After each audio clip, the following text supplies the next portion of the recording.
Operation Copperhead is one of those World War II plans that makes you wonder if the British High Command was brilliant or just really, really bored. Imagine running a global war and somehow deciding the winning move is to hire a chain-smoking Australian actor with a drinking problem and say, "Congratulations, you're General Montgomery now. Please don't die, or worse, speak."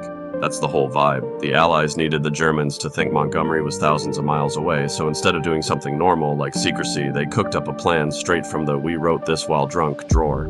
And that's how a random pay corps guy who vaguely resembled Monty got dragged into history's most chaotic improv show with stakes measured in world domination. So, first, the British find this guy, Merrick Edward Clifton James. He's an actor, technically. Mainly, he's a clerk who once acted, smokes like a chimney, and enjoys alcohol like it's a competitive sport. They take one look at him and go, good enough. All they need is a living cardboard cutout of Montgomery because Monty is, let's call it iconic. Unique walk, unique posture, unique voice.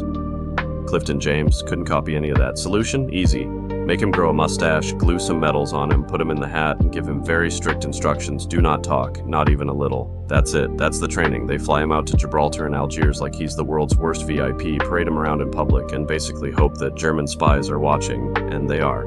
Somewhere out there, a German intelligence officer is taking notes like, Joel Montgomery's in the Mediterranean, completely unaware they're basing strategic decisions on a man who would absolutely fail a sobriety test even while sober. This whole operation is supposed to support the D-Day deception, making the Germans think the Allies are going to hit southern Europe instead of Normandy. And somehow, against every possible law of logic, it works. German reports come in saying Montgomery's still chilling in the Mediterranean, probably sipping tea and yelling at subordinates. Mission accomplished. Meanwhile, the real Montgomery is in England planning the most important invasion of the war, blissfully unaware that his understudy is shuffling around North Africa praying nobody asks him a question, because if he opens his mouth, the entire plan collapses like a bad souffle. But it never happens. Clifton James holds the line, gives the performance of his life, and then quietly goes back to being a guy nobody notices, until he writes a book about it called I Was Monty's Double, where he basically admits the whole operation was a high-budget fever dream with uniforms. And that's Operation Copperhead. The moment the British war machine said strategy is great, but have you considered performance art?